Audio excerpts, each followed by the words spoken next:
Hey everybody, hope you're enjoying the recent updates to Die in the Dungeon. Today I'm going to go through the Gamecrafter prototype that I ordered in.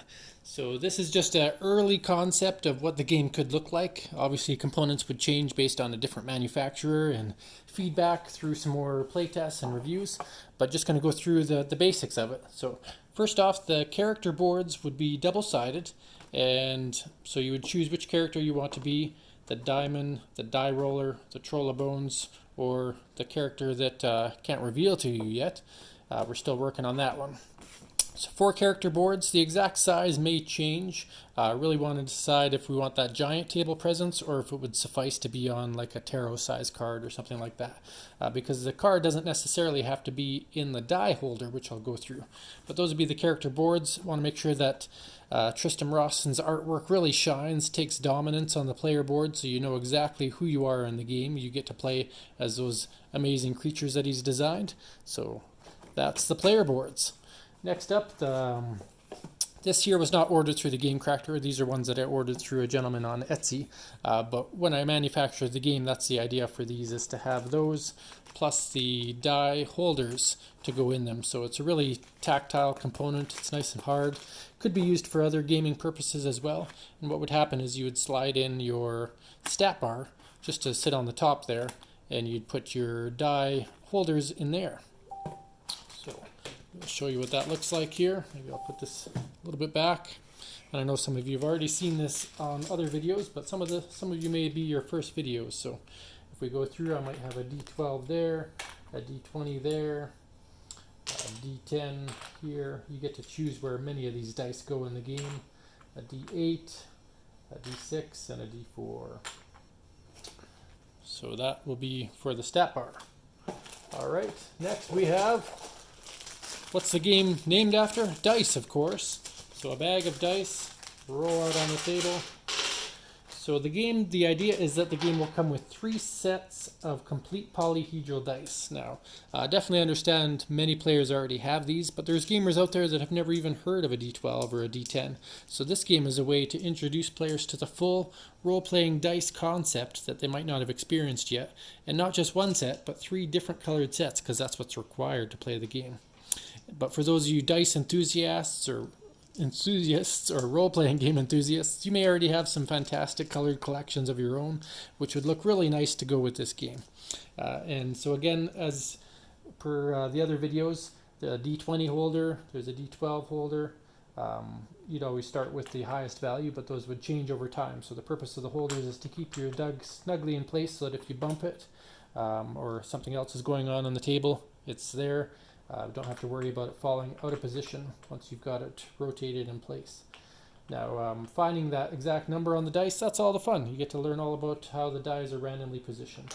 To play the game and have sequenced dice wouldn't work well, because you want to be able to use any color of dice for anything. So if I had certain dice sequenced and certain dice not, it really wouldn't work well. But there you have it, the dice right onto the dice track or the stat bar. And then I've got 2 different versions of what the random die would look like. So one is the cheap stickered version. I originally ordered this one, but nobody likes stickers on dice. It's just a way to conceptualize it. And then the other one is basically a heat transfer style. So these images are imprinted directly onto the dice. They're not stickers. So would that wear out over time? It's hard to say. But they're on there pretty good, and when I scratch it with my thumb, there's no sign of wear and tear. So you'd probably have to play a couple hundred games, and if you manage to play a couple hundred games of Die in the Dungeon, then it deserves to be worn and torn, because it means that these heroes are getting their damage into you. But you'd roll that, and you would get the effect. So you would get lose a heart or health, you would get a random opponent, or you get one of these 4 characters to fight against. So that is the dice of the game.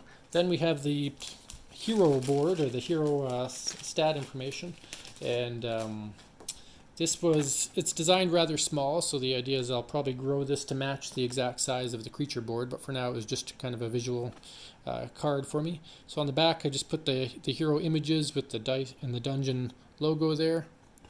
And then on this side you'll see all of the character stats, so the warrior, the rogue, the wizard, the cleric, and then the epic versions of them that you'd fight only on certain tiles.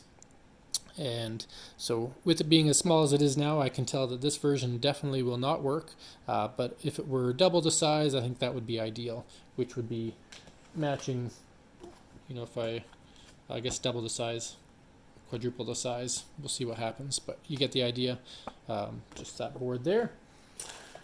Then we have the resin figure. So the resin figure, I've got the molds designed, the STL file. It's a bit of a cost to get one of these made through a production company, but the idea is to get a mold made for the at least 2 of the other characters, and then the cost goes down a bit per unit.